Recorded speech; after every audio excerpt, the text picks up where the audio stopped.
Hey guys, happy Wednesday for Mindset Monday. So Carl and I are glad to be here for this Makeup Mindset Monday after our technical difficulties on Monday. But we're here, we're back better than ever, and we're using a new platform so it'll look and feel different. Carl, you're to this side of me. Okay. Which side? Which side? Side. Anyways, yeah.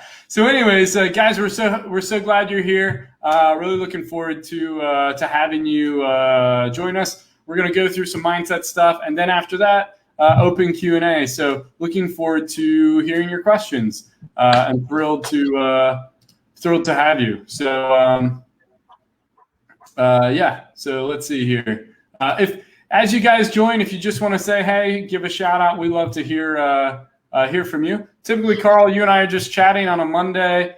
I'm seeing how your weekend's gone. Here, the last couple of days, we've had just crazy thunderstorms in the afternoon and evening. It's been pretty nuts, actually.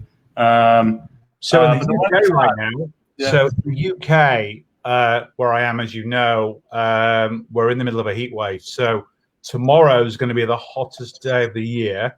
It's gonna go way into the 90s, which I know is not that hot in terms of some parts of the east coast of the US, but for the UK, it's pretty hot. Bearing in mind, no one has air conditioning over here. So yeah, so it's pretty warm in my office here at home, and yeah, just good to be back. I felt so devastated on Monday. You know, I find myself up. I love these sessions.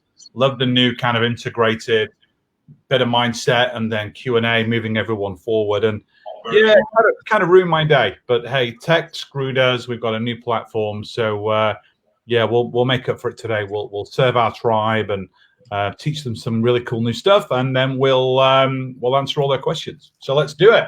Yeah, absolutely. So John, good to see you. Geraldine, good to see you. Anyone else who's on the call, just give us a shout. So really so happy to have you guys here. And while we're doing this, I'm probably going to be messing around with settings on the back end because we've not used this tool before. So if you see weird things happening, Carl's head gets really big, my head gets really big. That's just our egos, not the settings. But but no, beyond that, I'll probably mess with a few things. Just figure the kinks out here, so bear with us. But no, so glad you guys are here. Really looking forward to sharing with you. It's exciting for us. We have a really cool announcement for you guys that we'll talk about in a few minutes here. But yeah, so super pumped. Carl, it is a picture perfect, beautiful day here in Baltimore, and I'm super pumped because I'm definitely going to enjoy this afternoon and have a few libations, get a beer or two at a our boardroom. Going to the boardroom. Going to the boardroom for a few beers. I'm jealous. Get a few pints. So sorry that you won't be here to join. So I'll be there in spirit. So as you know, I'm 5 hours ahead of you. So after this, I know you and we got a really important call on a really, really cool big deal that we're looking to close. And after that, hoping the call goes well, I'll be having a few beers in my garden. So yeah. Perfect. Yeah. So so we're here for an hour today, guys. We're gonna be live from now until noon our time. Carl, it'll be 5 o'clock for you. And I believe someone might have to correct me if I'm wrong. I think it's Kenny Chesney, 5 o'clock somewhere, or someone, I don't know, sang a song about 5 o'clock somewhere. It will literally be 5 o'clock for you. So yeah, absolutely. So I'm just playing with the view here and see what happens, Carl. So if you want to say a few words, and I'm just checking settings here. Yep. Can you hear me? Yeah, you're all good. Yeah, so we've got William here, we've got Marlon, Faith. Marlon's laughing at us for our own ridiculous nature of things. Shahar's here, Paul's here, Eric's here. So glad you guys are here. We love having you, and we love sharing with you. Yeah, so looking forward to Looking forward to this. All right. So I'm bringing you back, Carl. Looks like it's not flipping between us, but that's okay. All right. They're just going to have to look at both of us the whole time. So sorry for you guys, unfortunately. So I've got the Adam Markley haircut now. Well, I mean, you got to keep yourself in racing form, Carl. I know. My hair was so scruffy and it was in such a mess. I just decided just to shave it all off because, hey, it'll grow back in 3 weeks. So, you know, my family were freaking out when I came down with like no hair. But, you know, I like it, actually. I like it. Just consider yourself far more aerodynamic at this point. I know. Good for cycling. Yeah. I mean, for walks, think about how much less energy you're using without the little fluff on top. I mean, it's great. So I've been corrected. It's not Kenny. It's Jimmy Buffett. So the old Margaritaville guy, yeah? Yeah, Margaritaville. Lisa's here as well. All right, guys. So we're going to jump into this. Today's Mindset Monday is a little unique, right? Today's Mindset Monday is about the first 100 days post-acquisition. Great. You've just been handed the keys to your new business. What the heck do you do next? And part of why we're talking about this is as you go through the acquisition process, whether you're an existing business owner or not, because these lessons will apply to anyone, you want to be thinking about the next steps. You know, when I think about a deal, I think about a deal in 3 different phases. The first phase is just the acquisition elements itself. So what is this? This is everything up to getting a purchase agreement signed, right? So this is you finding the deal, originating the deal, working towards negotiating what your purchase will look like, the deal structure, all that. That's then codified in an LOI and then really codified in a purchase agreement. So at the point the purchase agreement signed, to me, that is the end of phase 1 of an acquisition, right? So phase 1 is the actual terms, negotiation, and all that. Phase 2 is, okay, you've now got a fully signed deal with the seller, right? The purchase agreement's typically signed in advance of the actual transaction date, right? Because you're waiting for the finalization of funds and all that other stuff. So from there, stage 2 to me is the point of signing your purchase agreement all the way through the actual day of closing itself, right? It can be a week, it can be a day, it can be a month. It depends on the deal. So the reason this phase 2 is super important is this is the point where the owner or the prior seller, they're having conversations with their key employees, with their employees in general, and they're introducing the idea of a sale. Because most sellers are selling confidentially. Most sellers' teams don't understand what's happening in the business. So this immediate transition period is really critical. It's when the idea is getting communicated. The legal paperwork's done. We're just waiting for the final point of transaction. And it's really to start building a relationship with those in the business who are ultimately going to run it. If there's a GM involved, it's working out a compensation deal with your GM that's going to put them in line with your interest, right? And then following on to that is the third phase, right? So you've signed your agreement, you've gotten then through the point of transaction. So 2 very important phases. Most people in the acquisition game are like, great, we own the business. It will just make us money now. That's the whole point. No. So the third and most critical phase out of the entire process, right? Bottom of the funnel truly is you now own the business. You've been given the keys to the most expensive car most of us will probably own. And the idea is that you now have to take over and run with it. And so what Carl and I really want to talk about today is this phase 3. What do you do the day after it closes? What happens? Yep. What are next steps? Carl, I don't know if you want to kick it off and then we can go back and forth a little bit. But the idea is all 3 of these phases are linked. They're all tied to each other and they all build on each other. And if you're not thinking about what final phase 3 looks like for any acquisition, you're missing an opportunity in phases 1 and 2 to set yourself up for success. Yeah, and one of the interesting things is in the UK, so for all of our Dealmaker friends here in the UK, there's actually only 2 phases. So there isn't a lag typically between the signing of the purchase agreement and the you taking over as the business owner and going in. It happens at the same time. All the funding gets put into escrow before the deal closes. You close, and then the second you sign that sale and purchase agreement, you then own the business. And what's interesting about the UK is it's very rare in a UK deal that you get to meet all of the employees in the business before you actually buy it. And we talk about that.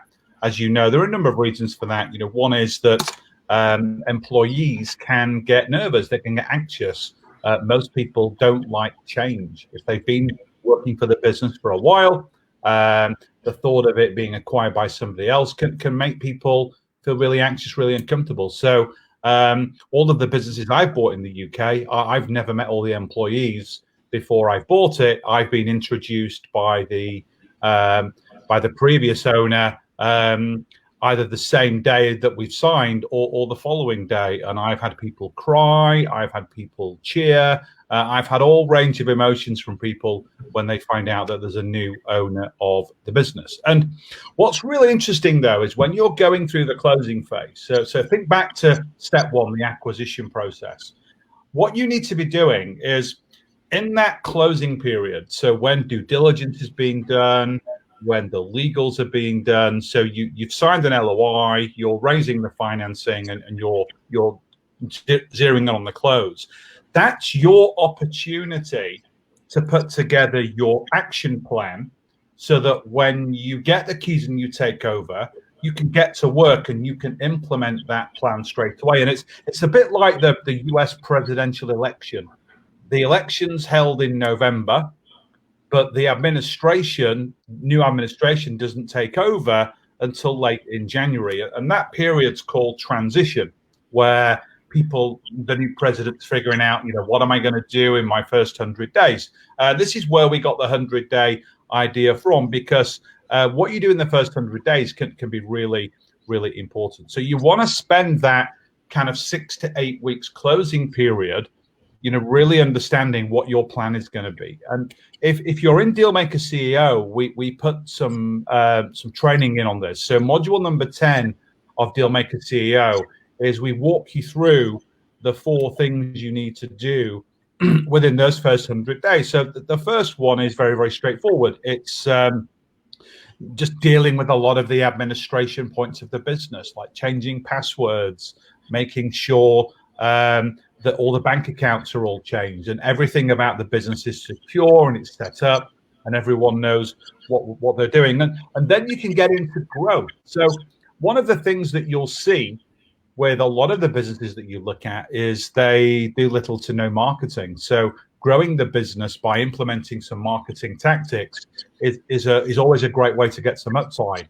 And you want to be planning that stuff in your closing period, so that on your day of ownership, you can go in and you can start to implement some of this stuff. So the business might not do anything with social media. It might not do anything with Google AdWords, for example. It might not have a brochure. It might not have a sales team or people picking up the phone, calling on prospects or calling on customers to sell them more products and services. And you'll know that from your meetings. You'll know that from your due diligence, so you can have a plan to interact some of that. And then the third thing you can do is you can look at the financial engineering of the business. And again, we cover that in the training. And what's really important about that is most businesses you look at, you will find that they're not very good at managing their working capital. And the businesses could be laden with a lot of extra cost.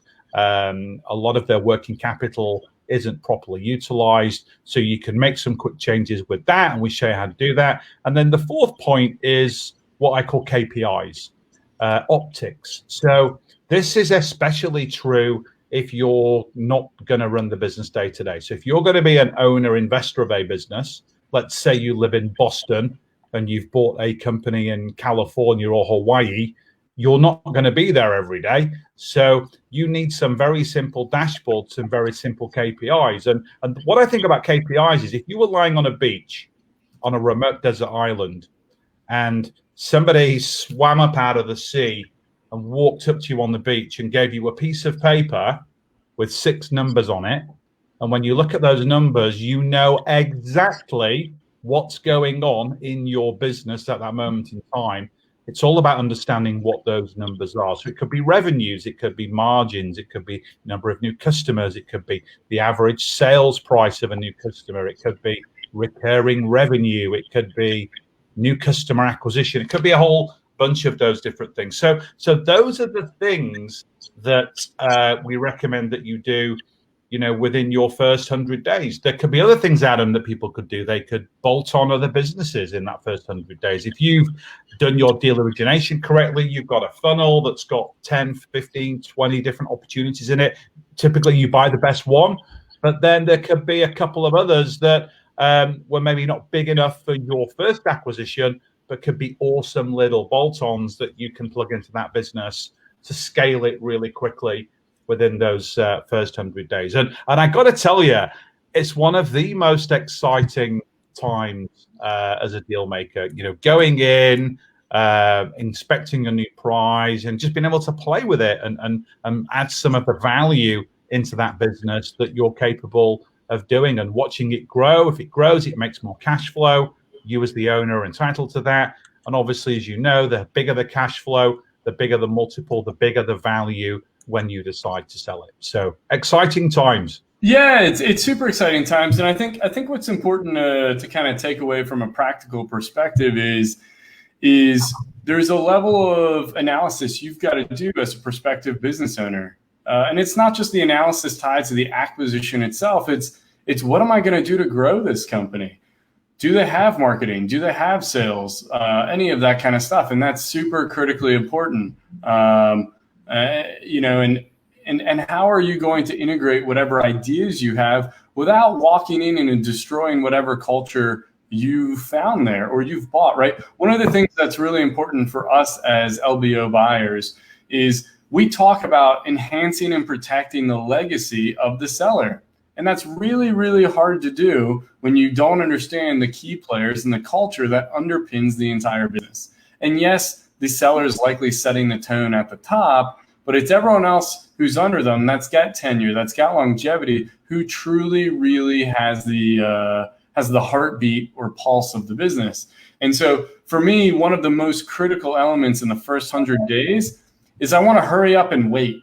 I want to hurry up and wait. I want to see and resolve that kind of fear, uncertainty, and doubt, FUD, as we talk about, which can be advantageous from an acquisition standpoint. When you're dealing with employees of a business, FUD is one of the worst things you can deal with, right? Because this is going to kill motivation. It's going to put people in a place where they're not sure what's happening, what's going on. Is their job at risk? Is their job protected?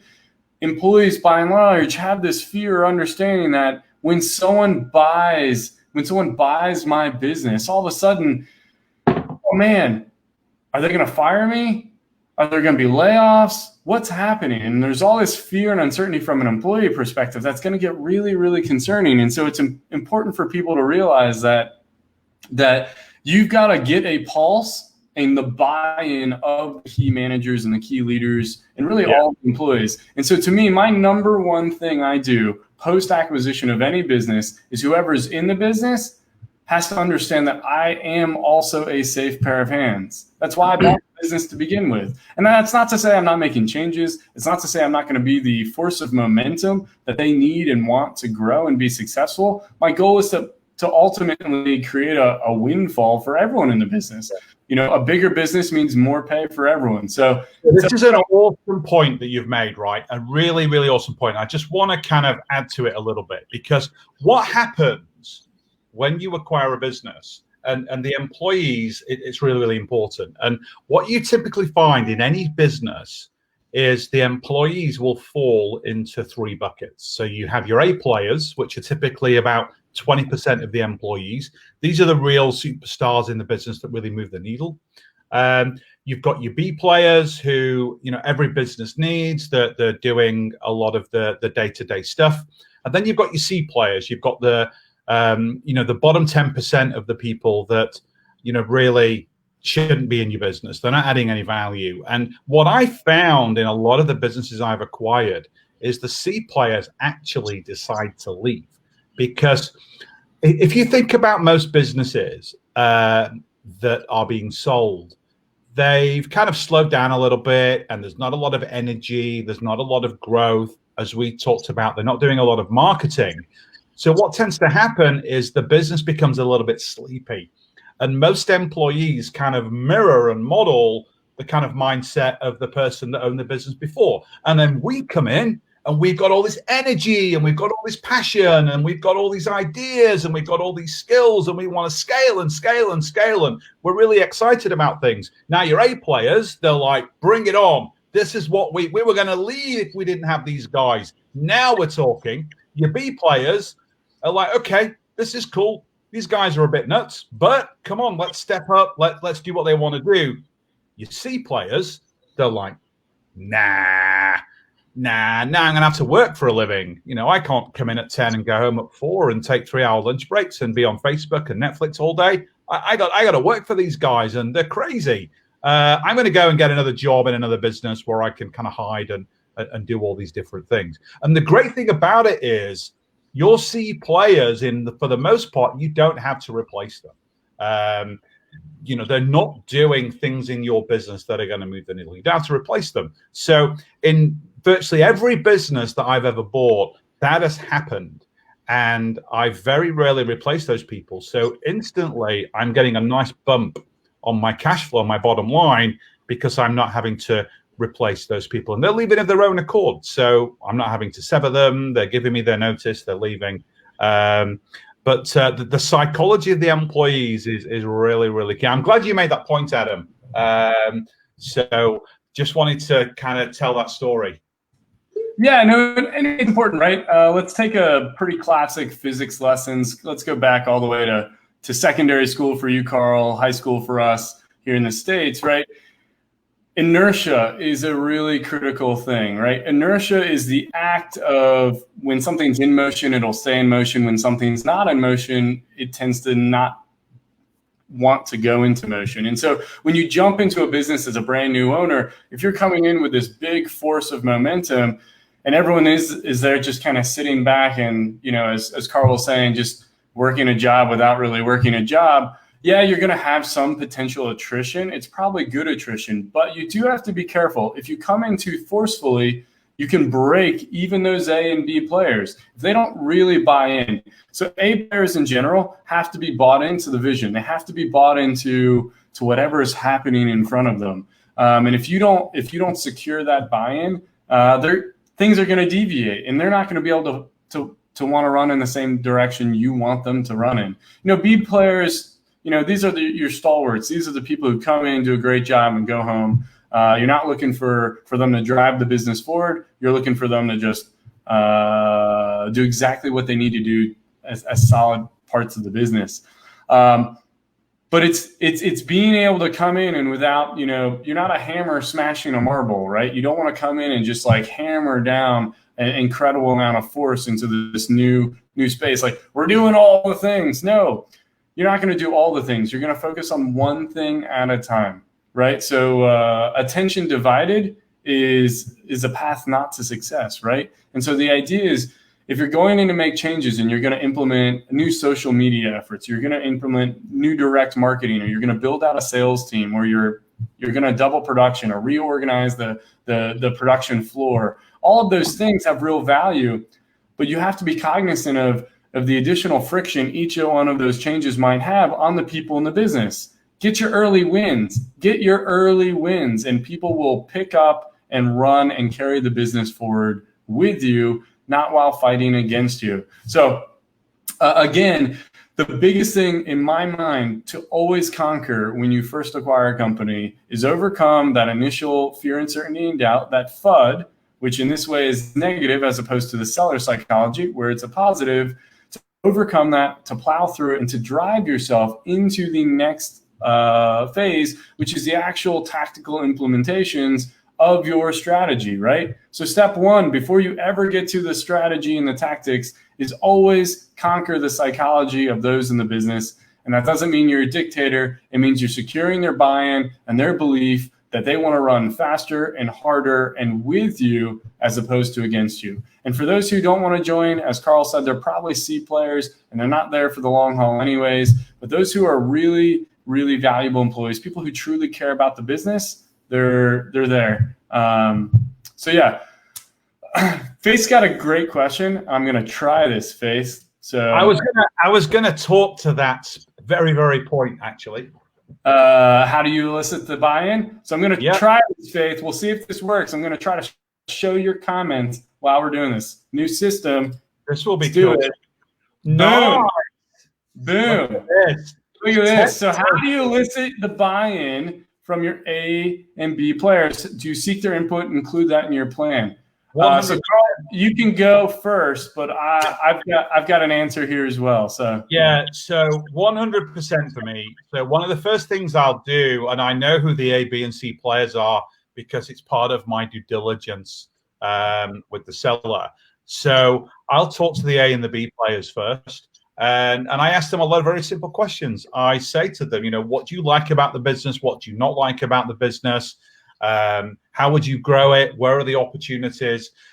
You might have met some of the A players as part of your conversations, especially if one of those people is now your GM, your number 2 in the business. You'll have met that person as part of the process. So you'll have a lot of that information. But it's amazing how much insight you can get from pretty much anybody inside of that business. It really is amazing. And by not eliciting people's opinions, you don't obviously have to accept what they're telling you, but if you buy a business with 25 employees and 24 of them tell you this is an absolute surefire way to grow this business, then it's something that you've definitely got to look into and potentially do. So obviously don't take everything they're telling you as gospel, but definitely elicit the advice and the help of the people in the business because they've been there a while. And it's what I call institutional memory.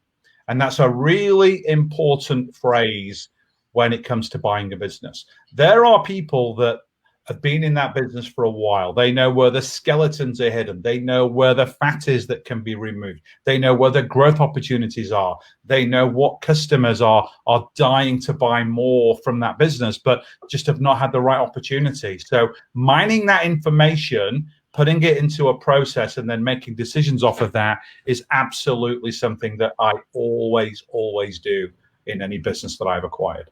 Yeah, absolutely. And you're spot on, right? Their involvement is critical. So how do you elicit it? It's everything Carl has said. And just to back it up is, right, like you've got to get in front of them, right? So if you think of a hierarchical structure, right, kind of an upside down, well, I guess a tree, right? Not upside down, but or a pyramid, right? You've got your GM at the top. He might have a level of direct reports underneath him, but then beyond that, you've really got the core employee base.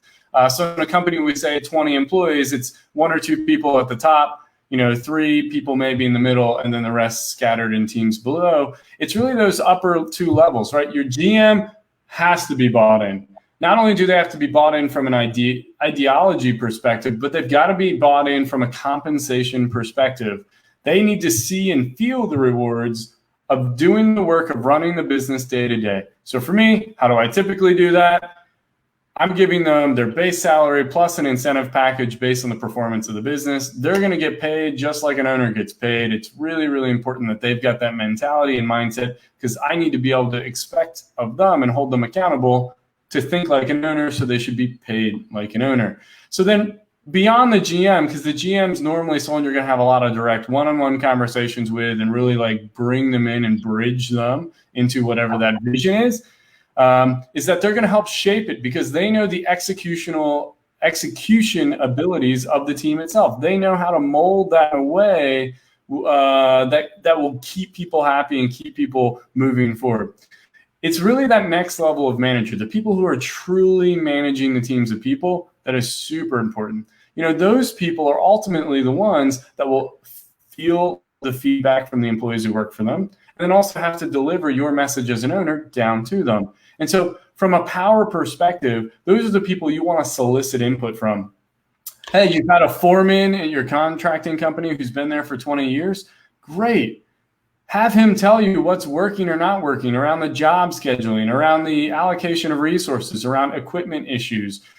What can they do to make things bigger, faster, stronger? Those guys are going to have ideas. And what you've got to do is you've got to be able to jump in and you've got to effectively you've got to get them you got to solicit that feedback and allow them to direct your next steps, right? So yeah, so I got a really quick story about this. So this wasn't a business I acquired 100%. This was a consulting for equity gig that I did, back in 2010. And so I did some work. I did some consulting work for a Porsche dealership.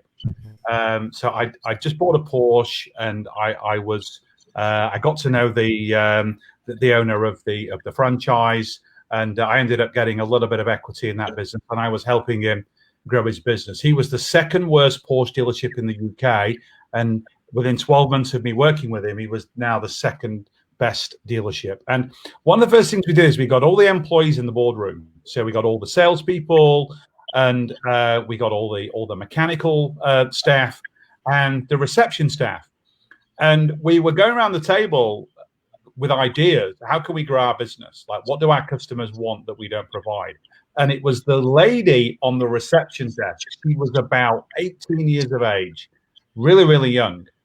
And she said, why don't we have a Porsche branded fuel card? And we said, what do you mean? She said, well, my father's a trucker. He drives a truck, and he has like this fuel card. So whenever he goes into a gas station, he just takes in the card, and everyone knows he's a trucker. I think our customers would love, because Porsche is an ego business, isn't it? People don't buy Porsches for any other reason than ego. I was the same. And when you go to the gas station and you fill up and you walk in to pay, you want to go in and drop the Porsche card on the desk, and it's a charge card. And there are several companies in the UK and even in the US that provide that service. You order a bunch of cards off them, you put your logo on there, and you get a rip out of all of the gas revenues that they generate. And that one thing, and we implemented it in about 4 weeks, that one thing added £200,000 a year of cash flow to the bottom line of that business. Just one simple little thing. It didn't come from the GM. It didn't come from anybody else. It came for the youngest, lowest paid member of that business. So ideas can come from anywhere. They can come from the cleaners. Doesn't matter. Solicit all the help and all the advice and all the ideas that you can, and then make the decision. Yeah, exactly. And it's not to say that every idea is a good one. It's not to say you should give carte blanche to any idea. You've got to be discerning as the ultimate strategic owner. You've got to be the one who realizes that the buck stops with you. But being open-minded to ideas is a critically important part of the growth journey that comes from owning businesses. So, guys, I've got a quick announcement, and then we're going to get to your Q&A. I want to highlight Marlon. I love his comment here. So employees feel more involved when you ask their opinion. It's a nice way to start off, and you get a lot of information. It's totally true, right? So this is totally true, and it's exactly what Carl and I have been talking about, is that if you guys have the opportunity to solicit those opinions, just the act of soliciting them is really valuable. And people will understand when you've got conflicting opinions, you're going to take your best judgment and try to forge the right path ahead. So get your questions in, guys. But quick announcement here. So Carl and I have just set up a new Facebook group called Dealmaker Insiders, right? And Dealmaker Insiders it's going to be really cool. It's free. You don't have to, it's not like any of the other ones where you're at a certain level based on what kind of training you've been through. This is for anyone and everyone. So what we want you guys to do is we want you guys to go join the group. And then what's really great is, are you sharing Dealmaker Wealth Society with your friends? Are you sharing this kind of training with them? Well, go ahead and invite them to the group. It's super important for us that you guys have that opportunity. So a link's right here below our picture. You can just look for Dealmaker Insiders and go ahead and apply. And so the group's totally free, and it's going to be available and accessible by any of our students. and anyone who's interested in deal making, right? And so Carl and I are going to put together some like exclusive content and things like that. A lot of our future lives are going to be in this group. So you want to join so you have access to that. But no, we want to have as many of you guys with us as we go through. So Dealmaker Insiders, go check it out. We're looking forward to having you guys there, and we want as many of you guys there as possible. So there's a link. Great chat. Yeah, what's really cool about this is there'll be a mix of deal makers inside of this new group from all kind of parts of the journey. So you'll have people in there from our Dealmaker Academy program, our platinum level program. There might even be some Prox partners in there as well. These are people that have closed, in some cases, one deal, in some cases, multiple deals. And they like giving back. They like sharing their stories about how they've closed deals and how they overcame potentially a challenge and what best practices or new tips and tricks that they've developed. And why I think this is really, really important is, if you take Adam and I, between us, we've closed over 400 deals. We've got 40 plus years of deal making experience. So, we do this stuff in our sleep. And I think that's really good because we're your mentors, we're your coaches, and, we can drive you forward. But what I think is a beautiful complement to this is when you can collaborate with people that, 6 months ago, maybe we're in the situation that you are now. You've just started your deal making journey. You haven't closed a deal yet. You don't even know maybe what type of business to buy or how to do deal origination. So by learning from people that 6 months ago or 3 months ago or 12 months ago where you are right now, I think it's a really powerful complement to having Adam and I as your coaches, as your mentors inside of this group. So that's one of the reasons why we wanted to do this. And we treat you guys as like our family. We're doing this. This is a free service. We're doing this kind of every week. We're here to kind of give back and to serve you guys. And nothing makes Adam and I happier when we get wonderful comments and testimonials from people who have changed their lives by closing a deal. And we commemorate that. We send them deal tombstones.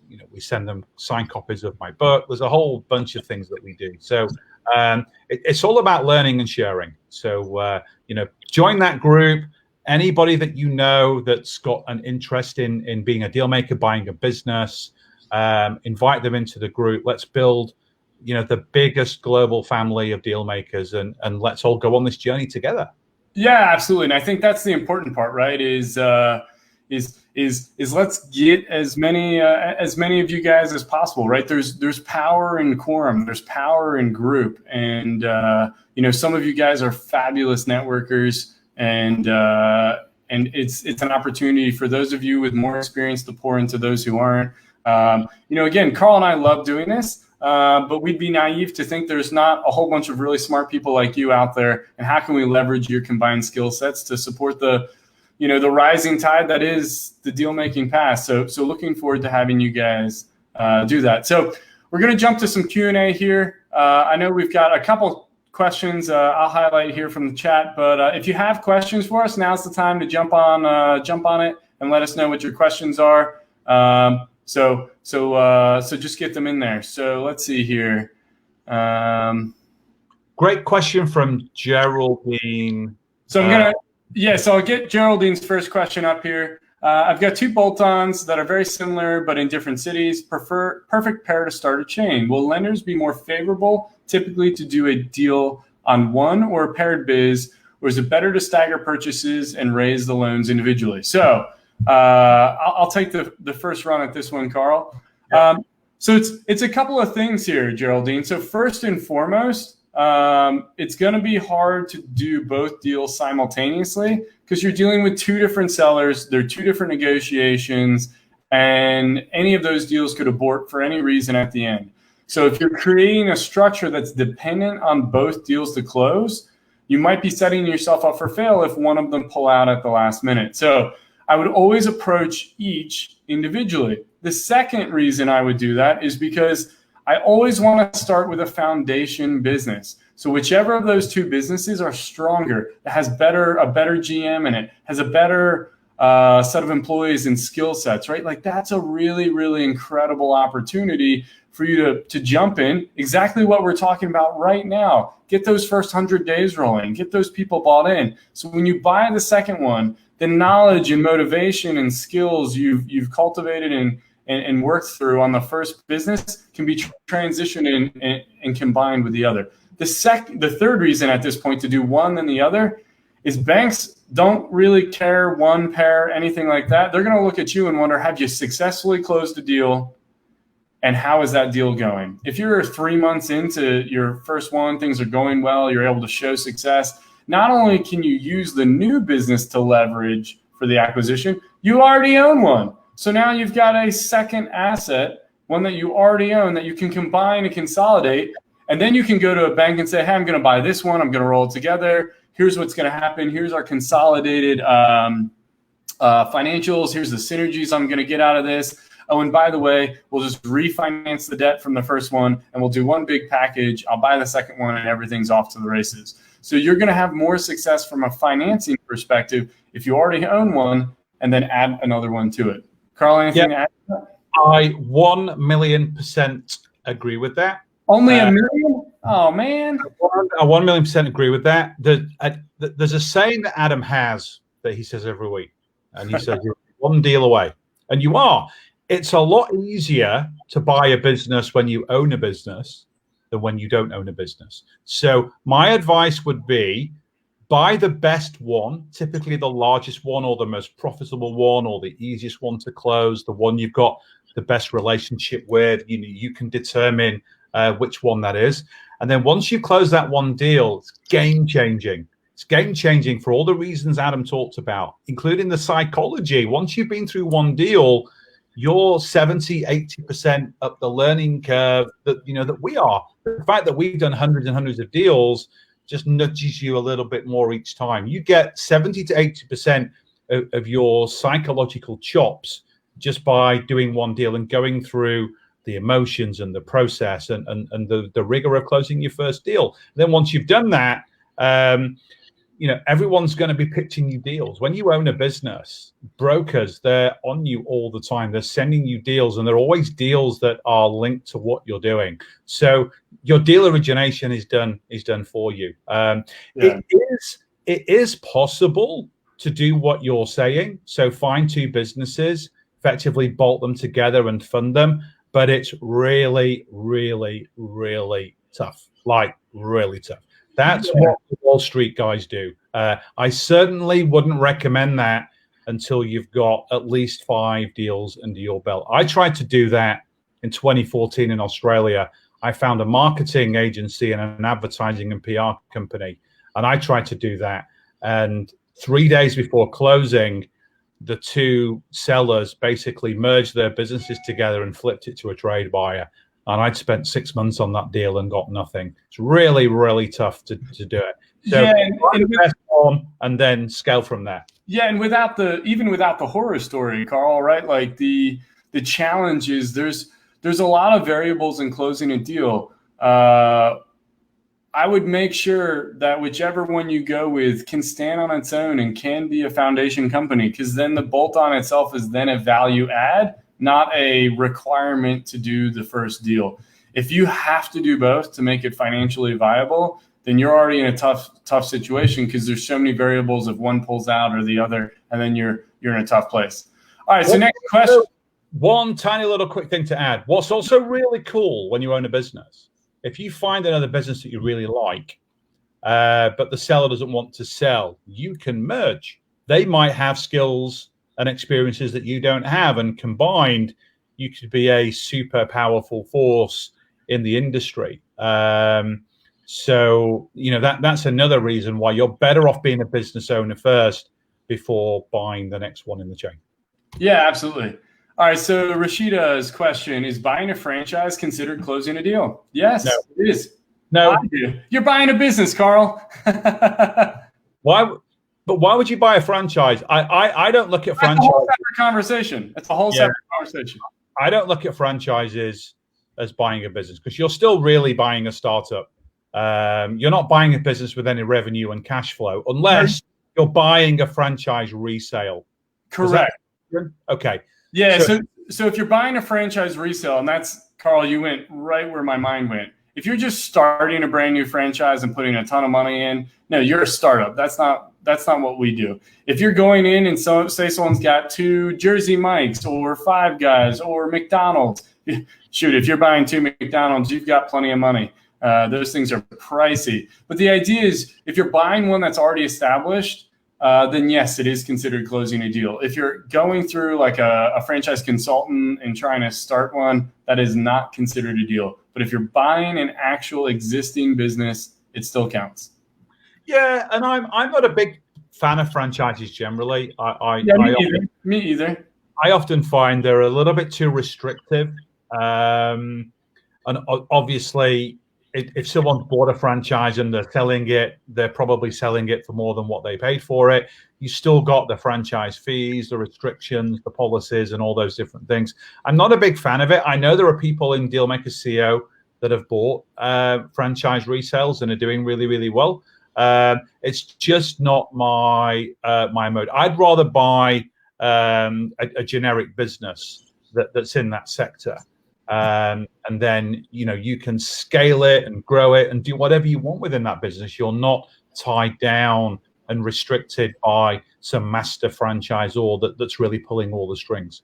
Yeah, no, absolutely. So you and I are the exact same way with that. For me to ever buy even existing franchises, I need scale already. So I need to have 5, 8, 10 locations already in place, because that puts me in a situation where I've got predictable cash flows. And then it really comes down to deal structure. Can I get a deal where the debt service, infrastructure in place ends up just being a cash cow? I see franchises that run themselves as just cash cows. You're not going to massively change the valuation. It's just something to put cash in your pocket using other people's money. So Rashida, that's the long-winded answer to your question there. I'm going to show William's question here. You may find with a regulation or government policy shift that other people will leave a business. So this talks about what we've been talking about with mindset. Some of these people are your A employees. Business will certainly carry on, and someone will likely step up and take the opportunity for what it is. Can we comment? Listen, if you go into a business and think your business is purely reliant on one person, and you've not put that person in a position where they can't leave, either through a really nice financial offer or including them in the ownership group or something like that, then you've not set yourself up for success if they're that critical. Ultimately, most people are replaceable in some capacity. It's just a matter of whether or not you're going to put the work in to make that happen. So, regulation, policy changes, those happen all the time. They're uncontrolled variables. They're not something you or I can control. So for me, I'm more worried about building a team that's got redundancy, that's got that duplicate skill sets, that have people who can really float around and help move forward in the case of a departure of an employee. We've got a couple questions from, I'll go with Lucky. But the first one is, has anyone heard of Bing, who's offering a similar course to Carl Allen? Don't know. The bootlegger known as Bing. Yeah, if it's a bootleg course, you know what? If that's the kind of thing you guys want to support, then get after it. But we prefer you work with us, the real deal. However, Lucky's got a real question here beyond that. So, do these strategies work in the UK, or is the course specific to the US? So, Carl, without saying another word, do you have a British accent? And have you done this in the UK?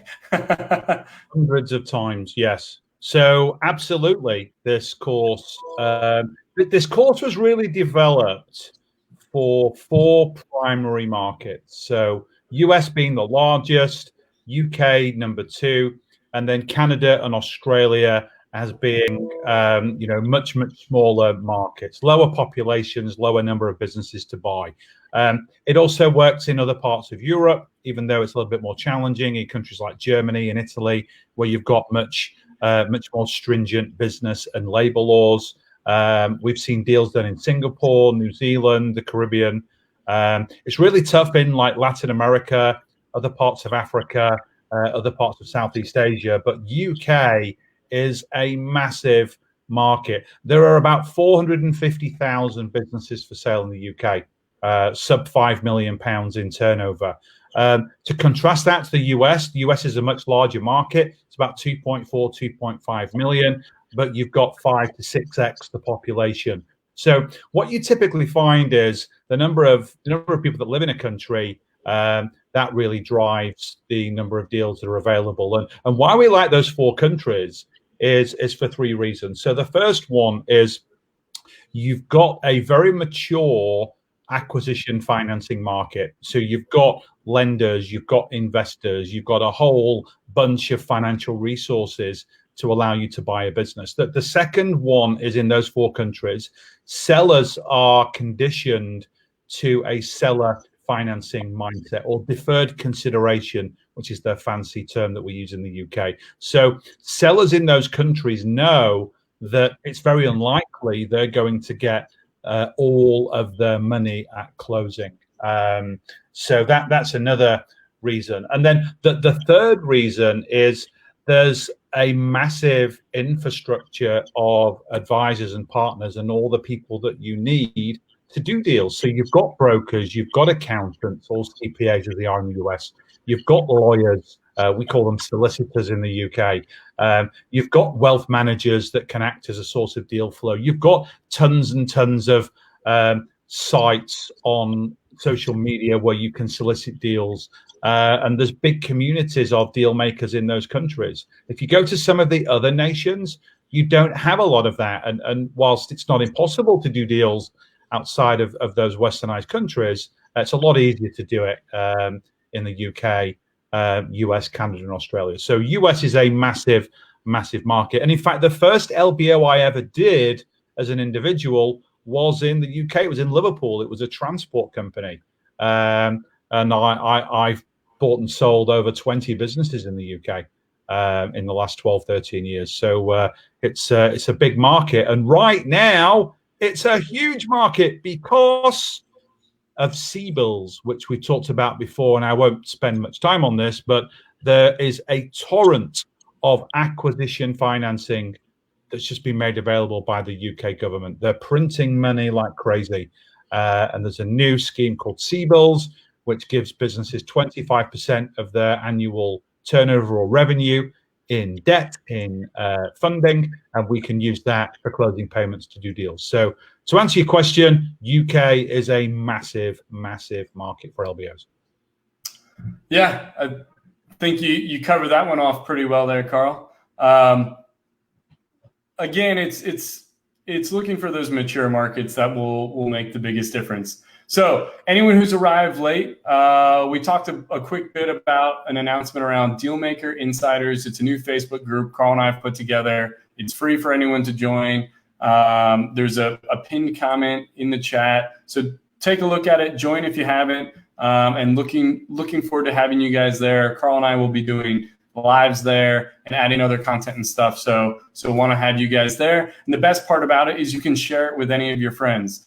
Just like you can share and like this video itself, right? So if you haven't had a chance to do any of that, join the Facebook group, share and like this video, or invite your friends to join us, then do all 3 of those. We're looking forward to having you guys for sure. So back to the questions. Marlon's got a long question. My guess is this just fills the whole screen, so we'll see what happens here. So we don't even get all of it. Perfect. So Marlon's in discussions with an out-of-state IT computer services business. That's his current target. There's a competitor that he's also potentially looking at acquiring. Should I focus and close target 1 or put a feeler out for target 2? What do you say, Carl? What do you say?